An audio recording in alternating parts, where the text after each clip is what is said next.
वाहलुल उक़दतम मिन लिसानी यफ़क़हू क़ौली रब्बि इरहमहुमा कमा रब्बयानी सगीरा। मुअज़्ज़िज़ साथियों,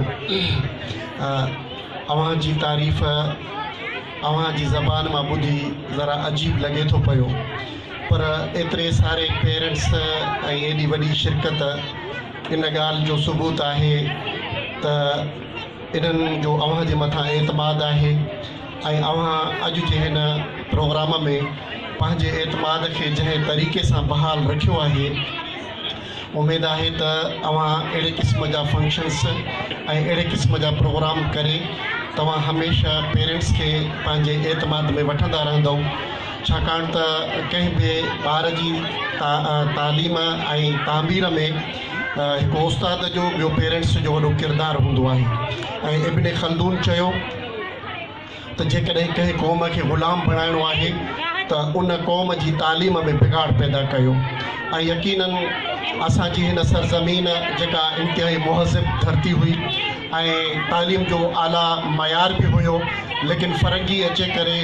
लॉर्ड मीकाले जंहिं निज़ाम तालीम जो बुनियादु रखियो, उन असां वटि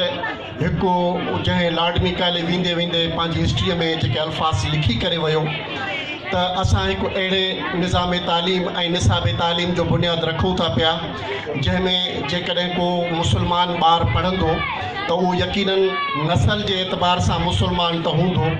पर उहो ज़हनी तौर ते फ़रंगी रहंदो। जेकॾहिं को ईसाई हूंदो त उहो नसल जे एतबार सां ईसाई ज़रूरु हूंदो, पर उहो ज़हनी हिसाब सां फ़रंगी हूंदो। ऐं यकीनन अवां जंहिं निसाब ऐं निज़ाम तालीम मां पंहिंजे ॿारनि खे जंहिं प्रोसेस मां गुज़ारे रहिया आहियो, मूंखे यकीन आहे त तव्हां हितां जा जेकॾहिं जेके सिंधी आहिनि, जेके मुस्लमान आहिनि या जेके ॿियनि बिरादरियुनि सां तालुक़ु रखनि था, नसल जे एतबार सां बि उहे पंहिंजी क़ौम ऐं पंहिंजी बिरादरी सां वाॻियल हूंदा, त ज़हनी एतबार सां बि उहे पंहिंजी धरतीअ जा